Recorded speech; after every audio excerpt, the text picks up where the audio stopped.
നീ എവിടെ പോണു? ഞാൻ രേഷ്മയുടെ വീട് വരെ പോകും. അവളും വന്നിട്ടുണ്ടെന്ന് പറയുന്നത് കേട്ട്. വല്ലപ്പോഴും ഞങ്ങൾക്ക് ഇന്ന് കാണാൻ പറ്റത്തുള്ളൂ. അതുപോലെ എന്നെ നീ ഇവിടെ കൊണ്ടുവന്നിട്ട് എന്നെ ഒറ്റയ്ക്ക് ഇട്ടിട്ട് പോകുന്നു. ഇതിനെന്താ ഇത്ര ഒറ്റയ്ക്കാണ്? അപ്പോൾ ഇവിടെ ഉള്ളവരൊക്കെ അവിടെ പോയി. ഇവിടെ അമ്മയുണ്ട്, അച്ഛനുണ്ട്, എൻ്റെ അനിയനുണ്ട്. അവരെല്ലാവരും ചേട്ടന് കമ്പനി വരും. എന്തൊക്കെയായാലും നമ്മുടെ വീടല്ലല്ലോ. ഇതുപോലെ തന്നെയാണ് ഞാൻ ചേട്ടൻ്റെ വീട്ടിലും. അവിടെ ഞാനിങ്ങനെ ഒറ്റയ്ക്കിരിക്കും. കുറച്ച് നേരമെങ്കിലും എൻ്റെ അടുത്ത് ഇരിക്കാൻ പറഞ്ഞാൽ കേൾക്കാറില്ലല്ലോ. ചേട്ടൻ പുറത്തോട്ട് പോയി കഴിഞ്ഞാൽ പിന്നെ ഞാൻ ആ മുറി കയറി ഒറ്റയ്ക്കിരിക്കും. ഒരു പൂച്ചക്കുഞ്ഞ് പോലും എന്നോട് മിണ്ടാറില്ല. ഇവിടെ എന്തായാലും ചേട്ടൻ ഒറ്റയ്ക്കിരിക്കേണ്ടി വരത്തില്ല. ചേട്ടൻ എന്തുവാ ഇവിടെ കമ്പനി വരാൻ അച്ഛനും അമ്മയൊക്കെ ഉണ്ട്.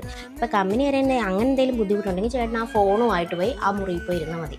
എന്തായാലും ചേട്ടൻ ആ മുറി ഫോണും കൊണ്ടിരുന്നെന്നും പറഞ്ഞ് എൻ്റെ അച്ഛനും അമ്മയും വന്ന് ചേട്ടനെ കുറ്റപ്പെടുത്താനും ഒറ്റപ്പെടുത്താനും ഒന്നും നിൽക്കത്തില്ല. പകരം വീട്ടുവാണല്ലേ? പകരം വീട്ടാനാ? ഇതൊക്കെയാണോ പകരം വീട്ടല്? എല്ലാ സാഹചര്യവും ഒന്ന് തരണം ചെയ്യണം. അപ്പോൾ നമ്മുടെ കൂടെ എല്ലാവരും കാണണമെന്നില്ലല്ലോ. എന്നെങ്കിലും നമ്മൾ ഒറ്റയ്ക്കായി പോകുന്ന സാഹചര്യമൊക്കെ വരും.